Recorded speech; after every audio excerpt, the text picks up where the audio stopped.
మేడ్చల్ జిల్లా అలియాబాద్ మున్సిపాలిటీ పరిధిలో మలక్పేటలో ఉద్రిక్తత నెలకొంది. ప్రచార రథం విషయంలో వివాదం చెలరేగడంతో ఎమ్మెల్యే మల్లారెడ్డి కాన్వాయ్కి కాంగ్రెస్ డీసీసీ అధ్యక్షులు జంగయ్య యాదవ్ అడ్డంగా కూర్చుని ధర్నా చేపట్టారు.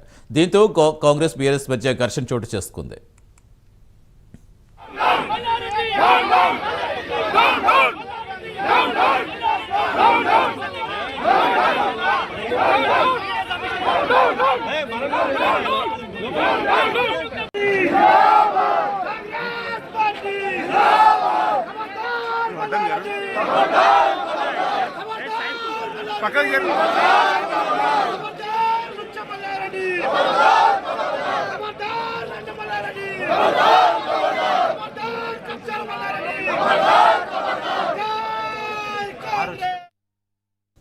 మేడ్చల్ జిల్లా అలియాబాద్ మున్సిపాలిటీ పరిధిలో మలక్పేటలో ఉద్రిక్తత నెలకొంది. ప్రచార రథం విషయంలో వివాదం చెలరేగడంతో ఎమ్మెల్యే మల్లారెడ్డి కాన్వాయ్కి కాంగ్రెస్ డీసీసీ అధ్యక్షులు జంగయ్య యాదవ్ అడ్డంగా కూర్చుని ధర్నా చేపట్టారు. దీంతో కాంగ్రెస్ బీఆర్ఎస్ మధ్య ఘర్షణ చోటు చేసుకుంది.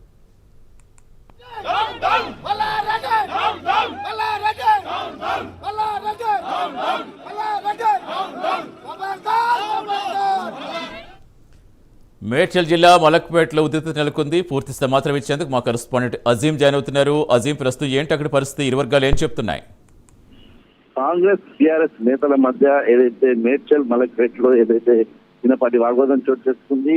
మాజీ మంత్రి మల్లారెడ్డి కాన్వాయ్ని కాంగ్రెస్ పార్టీ డీసీసీ అధ్యక్షుడు జంగా యాదవ్ ఏదైతే అడ్డుకోవడం కూడా జరిగింది. సో ఈ వాగ్వాదంలో మల్లారెడ్డికి సంబంధించినటువంటి కారు వాహనానికి సంబంధించిన అద్దం కూడా పగిలిపోయింది. అలాగే ఒక బీఆర్ఎస్ కార్యకర్తకు కూడా హెడ్కి లైట్ గా ఇంజురీ అనేది కూడా మనకు తెలుస్తుంది. అయితే మొత్తం ఇష్యూ మనం చూసుకున్నట్టయితే ఏదైతే అక్కడ మున్సిపాలిటీకి సంబంధించిన ఎన్నికల ప్రచారంలో భాగంగా కాంగ్రెస్ పార్టీకి సంబంధించిన కౌన్సిలర్లతో డీసీసీ అధ్యక్షుడు సమావేశం నిర్వహిస్తున్నారు. ఆ డీజేకి సంబంధించినటువంటి కనెక్షన్ ఏదైతే ఉందో ఆ కనెక్షన్ ని బీఆర్ఎస్ పార్టీకి సంబంధించినటువంటి వారు డిస్టర్బ్ చేశారు, దానికి సంబంధించిన వైర్లు తీసేశారని చెప్పి ఏదైతే అక్కడ ఉన్నటువంటి వారు చెప్తున్నారు. లేదు అక్కడ కాంగ్రెస్ పార్టీకి సంబంధించినటువంటి వారు వారికి సంబంధించినటువంటి వారే తీసేదని చెప్పి బీఆర్ఎస్ పార్టీకి సంబంధించినటువంటి వారు కూడా ఈ మధ్యలో చెప్తున్నారు. సో ఈ నేపథ్యంలో ఇరు వర్గాల మధ్య ఏదైతే కొద్దిపాటి వాగ్వాదం చోటు చేసుకుంది. దీంతో అక్కడ బీఆర్ఎస్ కార్యకర్తలకు చిన్నపాటిగా ఏదైతే హెడ్ కి చిన్న దెబ్బలు తగిలాయి. అలాగే ఏదైతే ఎమ్మెల్యేగా ఉన్నటువంటి మల్లారెడ్డి వాహనాన్ని కూడా కాంగ్రెస్ పార్టీకి సంబంధించిన అధ్యక్షుడు అలాగే కార్యకర్తలు కలిసి అడ్డుకోవడం జరిగింది.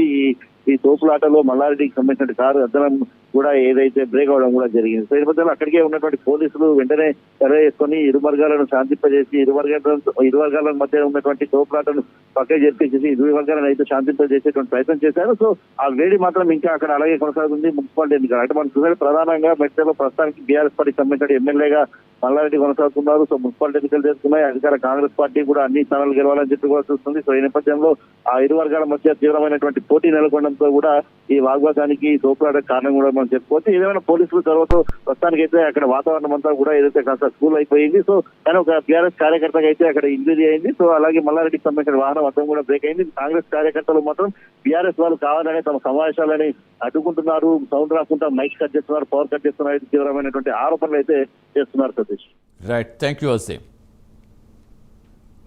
ప్రచారం చేసుకుని లాల్గఢ్ మలక్పేట వచ్చి మా తమ్ముడు నర్సింగ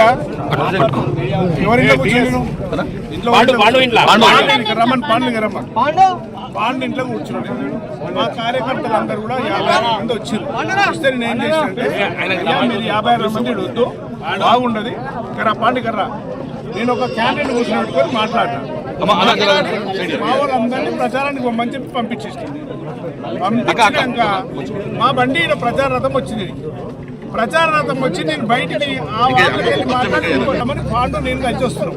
పాండు నేను కలిసి వస్తా కదా మా మా బండి ఏదైతే ఉందో దాన్ని డీజే బండి మొత్తం మైకులు వీకేసారు.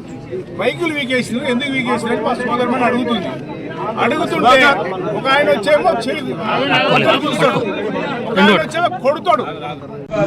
లాల్గఢ్ మలక్పేటలో మా క్యాండిడేట్ శ్రీనివాసరెడ్డి ఇంట్లో మేము మా కౌన్సిలర్లతోటి మీటింగ్ పెట్టుకున్నాం. ఇక్కడ 5 కౌన్సిలర్లు ఉన్నారు మలక్పేటలో.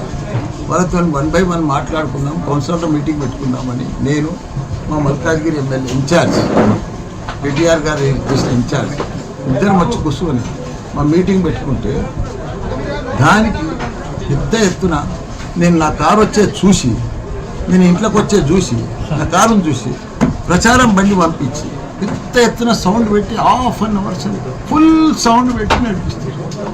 అయ్యా మా వాళ్ళు పోయి అడిగి రిక్వెస్ట్ చేశారు, మా మీటింగ్ నడుస్తుంది మీరు ఇది చేయండి అని చెప్తే కూడా ఇంకా ఎక్కువ పెట్టి ఇంకా చేసేసి పోయింది. మా వాళ్ళంతా రిక్వెస్ట్ కూడా చేస్తే వాడు ఏం చేసాడు, బండికి తాళం వేసి సౌండ్ పెట్టి వెళ్ళిపోయాడు. వెళ్ళిపోతే మా వాళ్ళు ఏం చేశారు, ఆ వైరాన్ని తీసేస్తే సౌండ్ తక్కువ అవుతుందని తీస్తేందుకు పోయారు. ఇవి అక్కడికి వెళ్ళి వచ్చి దబా దబా దబా దబా కొడుతూనే ఉన్నారు, ఆయన ఎత్తి వల కొడుతూనే ఉన్నారు, రాళ్ళు తీసుకొస్తూనే ఉన్నారు. మనుషులు లోపడదా కూరుకొచ్చారు. మా వాళ్ళు కూడా ఎక్కడ మా వాళ్ళు తక్కువ ఉన్నారు, వాళ్ళు 100 మంది వచ్చి దర్వాజా నూకారు. మా వాళ్ళు గన్మెన్లు అంతా దర్వాజా కల కాపలు వాడు దర్వాజా బంద్ చేసి కూర్చున్నారు, లేకపోతే మమ్మల్ని కూడా చంపుతుంది. దౌర్జన్యం మీరు చూస్తా ఉన్నాం, మహిళల మీద దౌర్జన్యం చేస్తా ఉన్నారు. ఈ ఇంటిని చెక్ చేస్తే డబ్బుల రాజకీయం చేస్తా ఉన్నారు, డబ్బులు చేసింది ఇక్కడ. మేము న్యాయబద్ధంగా చట్టబద్ధంగా మేము ప్రజలకు ఇచ్చిన సంక్షేమ కార్యక్రమాలను ప్రజల దగ్గరికి ఇచ్చినాం కాబట్టి ప్రజలను అడుగుతూ ఉంటే ఓర్వలేక మా గెలుపును సహించలేక ఈరోజు డబ్బులు చేసి గుండాలను తీసుకొచ్చి రాజకీయం చేస్తున్నారు. మహిళల మీద దౌర్జన్యం చేసిరు, వెంటనే వాళ్ళ మీద చర్యలు తీసుకోవాలి, అరెస్ట్ చేయాలి. మల్లారెడ్డిని కూడా అరెస్ట్ చేయాలని ఆయన వెంబడొచ్చిన గుండాలను అరెస్ట్ చేసి వాళ్ళ కేసులని తోడి రౌడీ షీటర్లు